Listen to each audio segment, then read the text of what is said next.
అందరికీ నమస్కారం। ఈ రోజు మనం గుత్తి కాకరకాయ తయారీ విధానం చూద్దాం।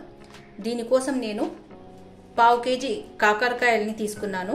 గుత్తి కాకరకాయ కోసం మనము చిన్న సైజ్ కాకరకాయల్ని తీసుకుంటే చాలా బాగుంటుంది। చేదు పోవటానికి చాలా మంది దీని మీద చెక్కును గీరేస్తారు। నేను గీరటం లేదు, ఎందుకంటే నాకు ఇలాగే ఇష్టము। కొద్దిపాటి చేదు తినడం హెల్త్ కు చాలా మంచిది। ముందుగా మనము ఈ కాకరకాయల్ని తీసుకొని వీటి తోకల్ని కట్ చేసుకొని దీని మధ్యలో ఒక ఘాటు పెట్టేసి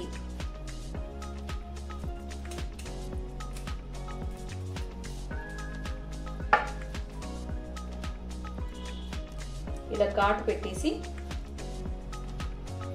ఇప్పుడు మనం ఒక స్పూన్ తో దీని మధ్యలో ఉన్న ఇత్తనాలు అంతా తీసేయాలి।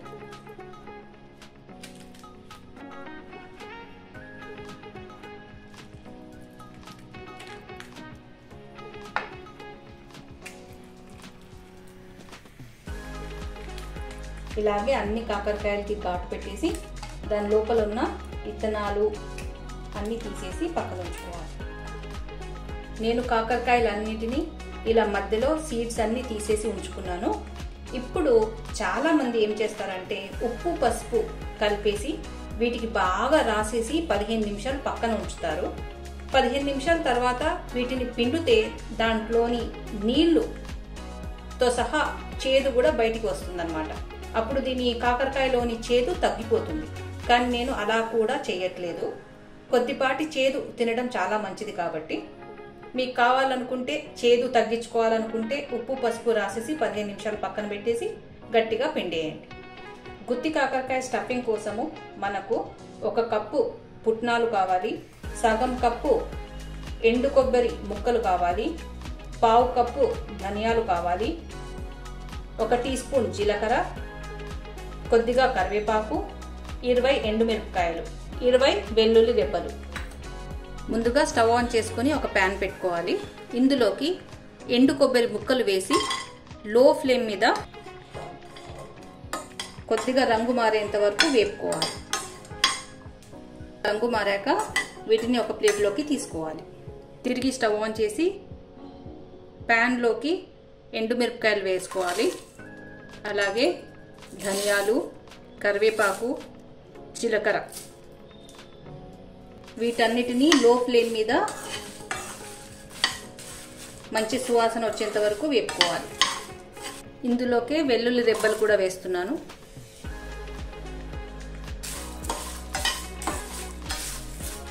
ఇవి దూరగా వేగి మంచి సువాసన వస్తున్నాయి। ఇప్పుడు స్టవ్ ఆఫ్ చేసి వీటిని కూడా ఒక ప్లేట్లోకి తీసుకొని చల్లారనివ్వాలి। దినుసులు చల్లారాయి। ఇప్పుడు మనము ఒక మిక్సీ జార్ తీసుకొని ఇందులోకి ఇవన్నీ వేసుకొని గ్రైండ్ చేసుకోవాలి। ఇందులోకి నేను పుట్నాలు కూడా వేసుకుంటున్నాను,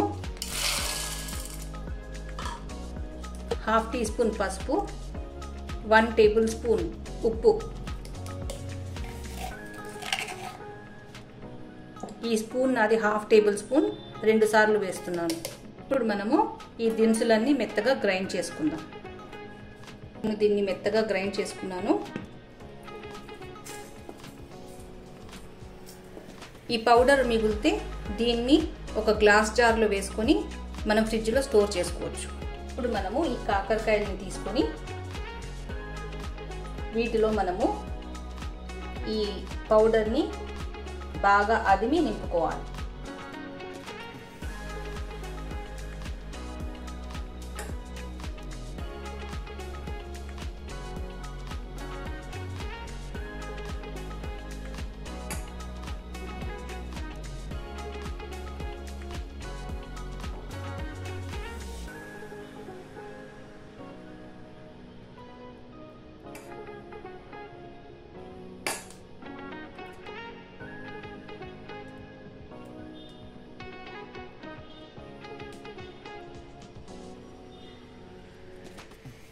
ఇలా బాగా అదిమి నింపుకోవాలి।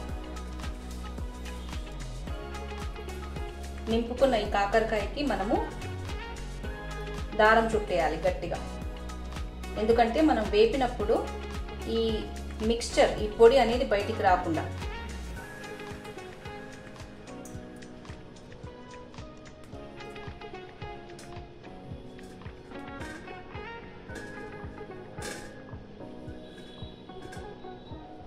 ఇలా గట్టిగా ఒత్తేసి బాగా చుట్టుకోవాలి.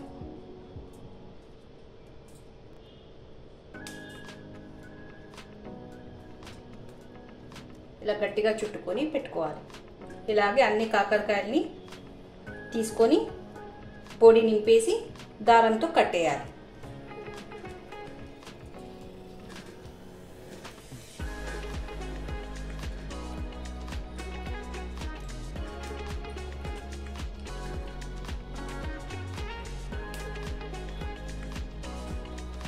నేను అన్ని కాకరకాయలలో పౌడర్ నింపేసి ఇలా చుట్టుకొని పెట్టుకున్నాను. ఇప్పుడు మనము స్టవ్ ఆన్ చేసి ఒక ప్యాన్ పెట్టుకొని ఇందులోకి 2 పెద్ద చెంచాల ఆయిల్ వేసుకోవాలి.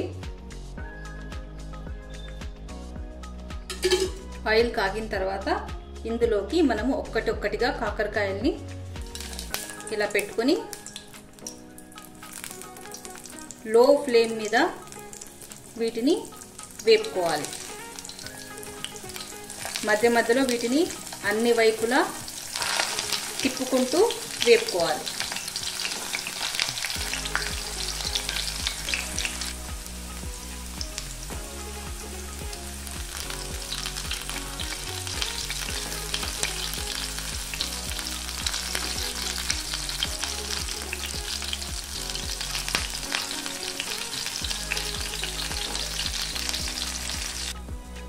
కాకరకాయలు అన్ని వైపులా బాగా ఫ్రై అయిపోయాయి.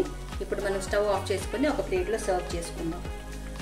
ఈ కాకరకాయ వేపేటప్పుడు కొద్దిపాటి పౌడర్ అనేది బయటికి నూనెలో వచ్చేస్తుంది.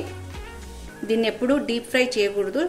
కొద్దిగా నూనె వేసి అన్ని వైపులా తిప్పుకుంటూ ఫ్రై చేయాలి. పైగా పౌడర్ని బాగా అదిమి లోపల నింపుకోవాలి. గుత్తి కాకరకాయ రెడీ అయిపోయిందండి. వీటిని సర్వ్ చేసేటప్పుడు వీటి మీద ఉన్న దారం తీసేసి తినాలి. పప్పన్నం తినేటప్పుడు నంజుకొని తింటే చాలా రుచిగా ఉంటుంది. మేమైతే చపాతీలో కూడా ముక్కలు కట్ చేసుకొని తింటాము. మీరు ఇంట్లో తప్పక ట్రై చేసి చూడండి. వీడియో నచ్చినట్లయితే please like, share and subscribe. Thank you.